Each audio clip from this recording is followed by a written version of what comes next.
물통과 그림책을 챙기는 원칙이 있어요. 앞서 말했던 거는 식습관 영역이라면 요거는 이제 수면 교육이거든요. 2돌, 3돌 정도 되면 아이들이 이제 안 자겠다고 굉장히 떼를 많이 씁니다. 네. 화장실 가고 싶다, 목마르다, 맞아. 잠이 안 온다, 책 더 보여달라 이런 것들 때문에 매일 밤이 전쟁이거든요. 수면의 원칙을 정해놓으면 엄마가 아이를 혼낼 일도 없어요. 왜냐하면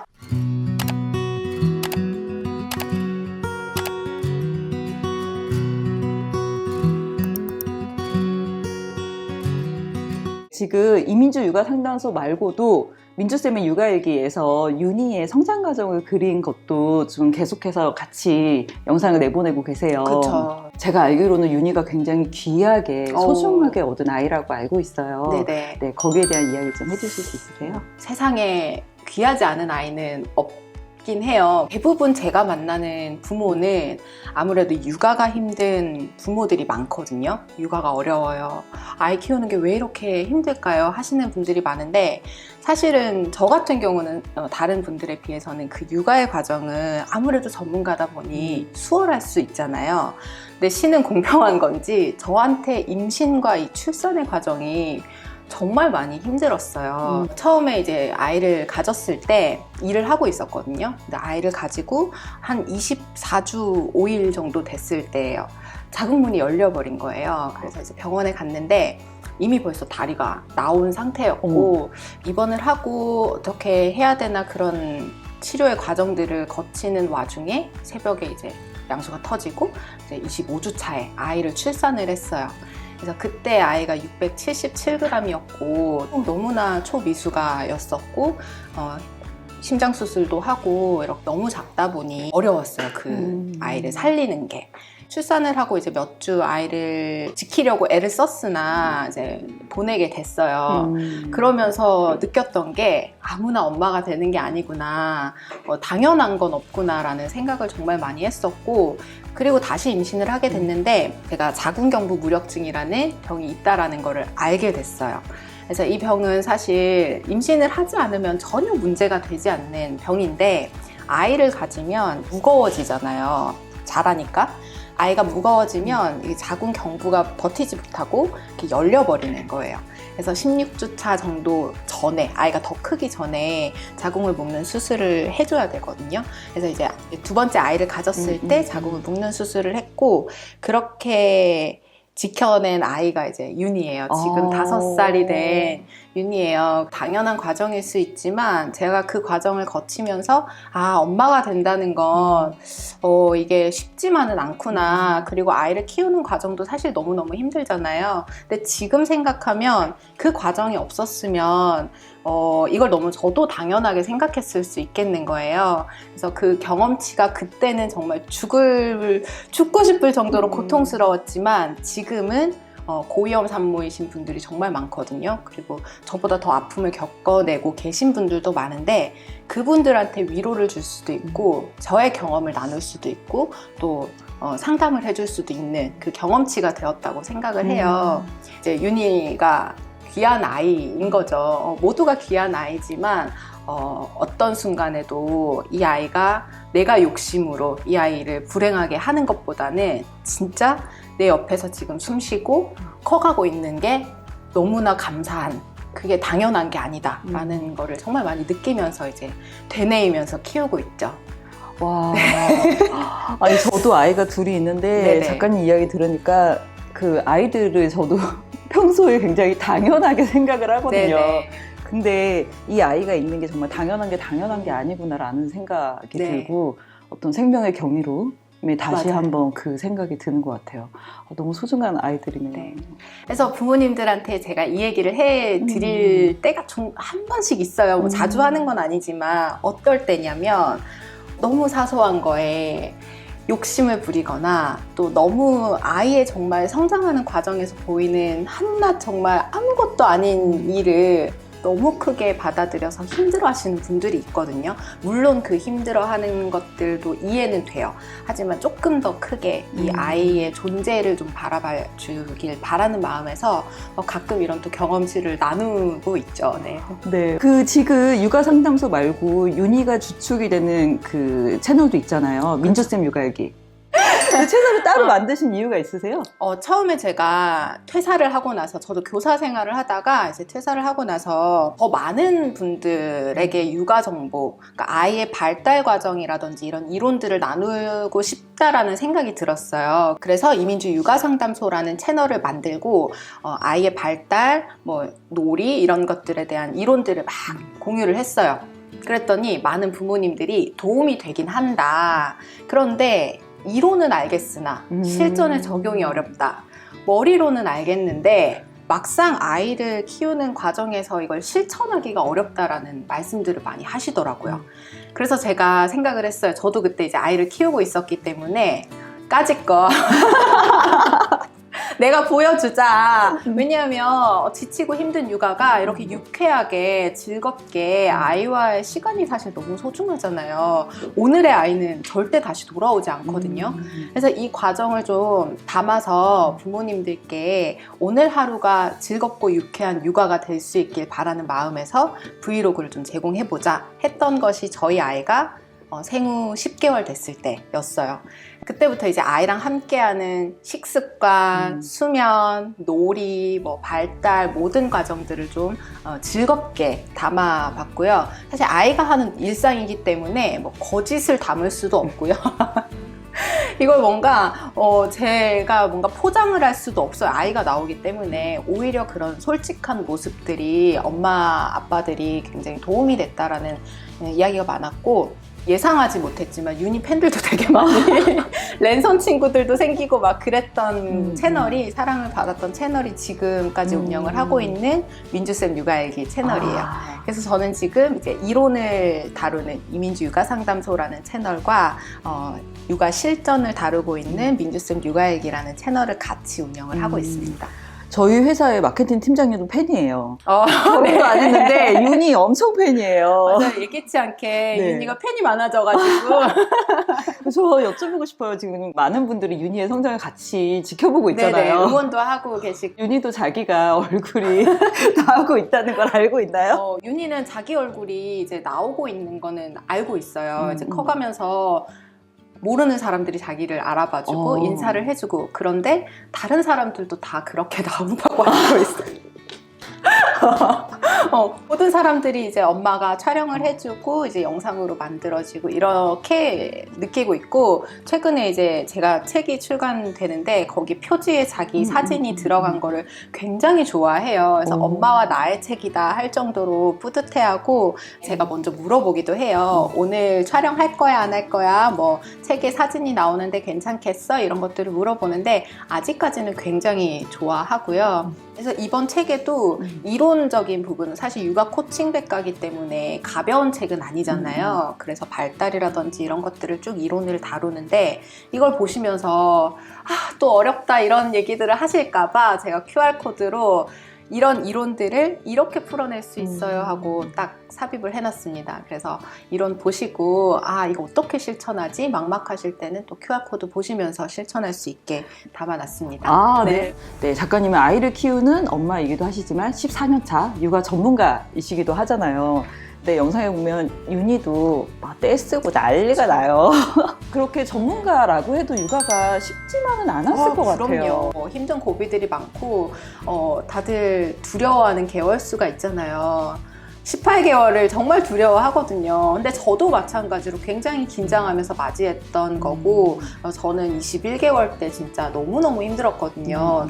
저는 아이 셋을 낳는 게 목표였어요. 생후 21개월 됐을 때 내가 다시 임신을 하면 내가 사람이 아니다 할 정도로 힘들더라고요. 그리고 저희 이제 윤희 아빠가 매주 출장을 다녔기 때문에 이게 또 독박 육아가 이거 정말 쉽지 않더라고요. 전문가라고 해서 육아가 힘들지 않은 건 아닌 것 같아요. 네, 근데 전문가는 아마도 저희보다는 다른 어떤 육아 원칙은 있지 않을까라는 생각은 들어요. 그 원칙에 대해서 좀 알고 싶어요. 제가 교사 생활을 좀 오래 했어요. 제가 윤희를 키우는 한 아이를 키우는 엄마 이전에는 수십 명의 아이를 보는 교사였잖아요. 교사로 아이를 보는 것과 내 아이를 키우는 거는 다르다라고 하세요. 근데 맞아요. 당연히 다르죠. 다른데 같은 건 있어요. 아이를 키우는 방식, 엄마이든 교사이든 전문가든 아니든 아무 상관없이 그 방식은 일관되거든요. 모든 아이들이 기질이 같지 않잖아요. 세상에 같은 아이는 단 한 명도 없단 말이에요.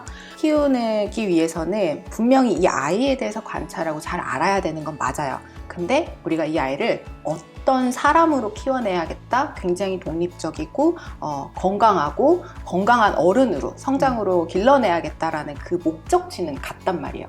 속도라든지 이 아이의 기질을 다루는 엄마의 좀 스킬이라든지 이런 것들은 좀 다를 수 있지만 아이를 키우면서 가야 되는 원칙은 분명히 의사가 환자를 치료하는 그 원칙이 있듯이 이런 것들은 좀 가지고 가야 된다라는 것을 제가 가지고 있죠. 작가님이 갖고 계신 육아 원칙 뭐 대표적으로 한 3가지 정도만 이야기해 주실 수 있으세요? 엄마일 때랑 교사일 때의 공통점이 있어요. 뭐냐면 정말 본능에 충실한 아이를 이 작은 인간을 잘 가르쳐서 성숙한 사람으로 만들어내는 게 엄마와 교사가 같은 기준을 가지고 가는 거거든요. 아이들은 2돌 정도만 돼도 자아가 굉장히 강해지기 때문에 막 때를 쓰고 뒤집어지고 모든 아이들이 그렇거든요. 그래서 성장 과정에서 아이가 더 복잡한 감정과 욕구를 강하게 표현하는데 이 과정에서 엄마든 교사든 매일이 일관되고 매일이 차분하게 또는 에너지틱하게 아이를 대할 수는 없잖아요. 사람인지라. 어떤 양육자든 이 아이를 일관되게 키워내기 위해서는 일관된 기준이 있어야 돼요. 그리고 이 기준은 엄마도 아빠도 그리고 아이도 모두가 잘 지켜내야 되고 이 기준은 그렇기 때문에 이 집 안에서 현명한 지침이 될 수 있다라는 점을 좀 책에 담았거든요. 그래서 제가 책에서 저희 집 육아 원칙 11가지를 담았는데 이게 사실 대단한 원칙들이 아니에요. 뭐 3살, 4살, 5살 아이가 지켜야 되는 원칙이기 때문에 대단한 원칙은 아니지만 제가 베스트 3를 좀 뽑아보자면 첫 번째는 식사 전에는 1시간 공복을 유지하는 거. 밥을 잘 먹길 원하는 부모 마음은 누구나 같거든요. 근데 밥을 잘 먹도록 한다라는 거는 사실 식습관 교육의 영역에 들어가요. 그래서 강연장에 가거나 해도 저희 아이가 밥을 너무 안 먹어요. 밥 먹는 태도가 너무 이걸 어떻게 고쳐줘야 되나요? 고민들을 많이 하시거든요. 그런데 이 아이들의 행동이 잘 고쳐지지 않을 때는 환경을 한번 점검을 해봐야 되는 게 맞아요. 아이가 식사 전후에 주전부리 간식이라든지 뭐 우유를 먹는다든지 과일을 먹는다든지 그러면 밥을 잘 먹을까요? 안 먹겠죠. 안 먹겠죠. 네. 그렇다면 원칙에 모든 양육자는 밥 먹기 1시간 전에는 공복 상태를 유지시켜 주는 것, 이거는 실천을 해야 되는 원칙이 되는 거예요. 그래서 저희 집 같은 경우에는 아이가 배고픔을 느껴야 밥을 잘 먹어요. 배고프지 않으면 돌아다니기 일수이고 밥 먹을 때 딴짓하기 일수거든요. 그렇기 때문에 배고픔을 느끼도록 하기 위한 원칙, 이거는 식습관 교육의 원칙이다 해서 1시간 전에는 공복 상태를 유지시켜주고 있고, 2번째 원칙은 자러 가기 전에 화장실 다녀오기, 그리고 물통과 그림책을 챙기는 원칙이 있어요. 앞서 말했던 거는 식습관 영역이라면 요거는 이제 수면 교육이거든요. 2돌, 3돌 정도 되면 아이들이 이제 안 자겠다고 굉장히 때를 많이 씁니다. 네. 화장실 가고 싶다, 목마르다, 잠이 안 온다, 책 더 보여달라, 이런 것들 때문에 매일 밤이 전쟁이거든요. 근데 사실은 이 수면의 원칙을 정해 놓으면 엄마가 아이를 혼낼 일도 없어요. 왜냐하면 엄마가 너 자야 된다고 했지, 뭐 이런다고 했지, 이게 아니라 우리 집 규칙이 이거잖아, 이게 기준이 되는 거거든요. 자러 들어가기 전에는 무조건 화장실을 다녀와요. 그러면 누웠을 때 쉬 마려워, 화장실 가고 싶어. 요거는 해결이 되는 거잖아요. 그리고 저희 아이 같은 경우에는 물을 그렇게 자기 전에 마셔요. 근데 물을 많이 마시는 거는 수면에 방해가 되기 때문에 안 되지만 목말라 계속 얘기하는데 그걸 무시할 수는 없거든요. 그렇기 때문에 저는 아예 수면의 원칙에 물을 정말 요만큼 딱 목을 축일 정도만 넣어서 식탁 위에다 올려놔요. 그러면 그거를 아이가 가지고 그림책, 잠자리 독서 할 책과 이렇게 챙겨서 잠자리로 가요. 그러면 그림책 정해진 권수만큼 읽어주고 더 이상의 요구를 하지 않고 그런 식으로 좀 원칙을 정했고요. 물론 처음에는 안 돼요. 안 되는데 이거를 반복하다 보면 결국에는 아이의 생활 습관이 되는 거거든요. 그리고 세 번째 원칙은 아이의 감정과도 연결이 되는 부분이에요. 화가 날 때 소리 지르지 않고 마음을 가라앉힌다. 이런 원칙이 있어요. 오, 네. 이거는 아이만 해당되는 게 아니라 집의 모든 가족 구성원이 모두가 실천해야 되는 건데요. 아이들이 사실 감정 조절이 쉽지 않죠. 떼쓰기도 하고 그리고 뭐 3돌, 4돌 정도 돼도 자기 조절력이 아직 부족한 상태이기 때문에 자기가 느끼는 부정적인 감정에 대해서 어떻게 해결해야 되는지 모른단 말이에요. 그때 이제 감정을 표현하는 법을 배우는 건데 나는 감정을 소리를 지르거나 던지는 행동을 하거나 이런 공격성을 보이는 건 사실은 당연해요. 이 시기에는. 화가 날 때는 소리 지르지 않고 마음을 가라앉히는 거야. 이걸 원칙으로 정하고 누가 실천을 먼저 해야 될까요? 부모가 해야 되네요. 그쵸. 근데 아이가 막 너무 막 힘들게 해요. 너 이놈의 새끼!